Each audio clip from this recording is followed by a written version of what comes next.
గత ప్రభుత్వం చేసిన నిర్వాకానికి రాష్ట్రం అంధకారంలోకి వెళ్లిందని, పారిశ్రామిక రంగానికి నూతన వెలుగులు తీసుకురావడం కోసం తండ్రి కొడుకులు రేయింబవలు కష్టపడుతున్నారు. 20 లక్షల ఉద్యోగాలు కల్పించాలనే లక్ష్యంగా రాష్ట్రంలో పారిశ్రామిక విప్లవం తీసుకురావడానికి దావోస్ నడివీధుల్లో సీఎం చంద్రబాబు, ఐటీ మంత్రి నారా లోకేష్ శ్రమిస్తున్నారని మాజీ ఎమ్మెల్యే సుగుణమ్మ తెలిపారు. ఈ సందర్భంగా ఆమె విలేకరుల సమావేశంలో మాట్లాడారు. ఈరోజు రాష్ట్రానికి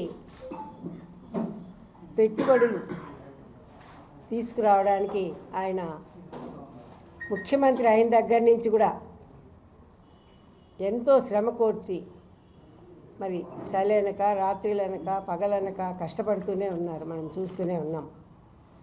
ఆయన సంక్షేమము ఒకటే కాదు, రాష్ట్రం అభివృద్ధి చెందాలి అనే ఒక ఏకైక ధ్యేయం కలిగినటువంటి, ఆశయం కలిగినటువంటి ఒక ముఖ్యమంత్రిగా మనము గత 40 సంవత్సరాలుగా కూడా చూస్తూనే ఉన్నాం. మొట్టమొదటిగా పేద బడుగు బలహీన వర్గాల వారికి సంక్షేమ కార్యక్రమాలు అందించి ఒక 3 నెలల తర్వాత అభివృద్ధిని కాంక్షిస్తున్నటువంటి మన ముఖ్యమంత్రి గారు మొన్న దావోస్ పర్యటన చాలా విజయవంతమైంది. గత ప్రభుత్వంలో పారిశ్రామిక రంగం అనేది అసలు కుంటుబడి మరి అభివృద్ధే లేకుండా మన ఆంధ్రప్రదేశ్ రాష్ట్రం అట్టడుగున వెళ్ళిపోవడం, మనమంతా ర్యాంకుల్లో కూడా అట్టడుగుకు వెళ్ళిపోవడం కూడా మనమంతా చూసాం.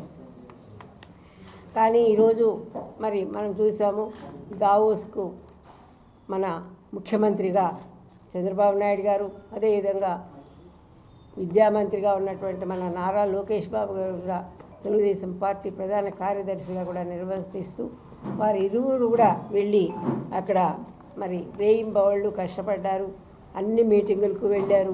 మన ఆంధ్రప్రదేశ్ రాష్ట్రం తరఫున రిప్రజెంట్ చేస్తూ మరి అన్ని రాష్ట్రాల నాయకులు వాళ్ళ యొక్క రాష్ట్రం గురించి వాళ్ళు మరి పాటుపడితే, మన ముఖ్యమంత్రి గారు రాష్ట్రం ఒకటే కాదు, దేశానికి అన్ని విధాలు కూడా మేలు చేకూరే విధంగా కూడా పారిశ్రామిక రంగాన్ని అభివృద్ధి చేస్తేనే మరి రాష్ట్ర అభివృద్ధి కానీ దేశాభివృద్ధి కానీ మనము చూస్తాము అనే ఒక ముఖ్య ఉద్దేశంతో ఆ విధంగా మరి దేశానికి కూడా ఉపయోగపడేటువంటి పరిశ్రమలను, పారిశ్రామిక రంగాన్ని అభివృద్ధి చేయడానికి మన ముఖ్యమంత్రి గారు దేశం కోసం కూడా కష్టపడ్డారు అంటే దాంట్లో అతిశయోక్తి లేదు.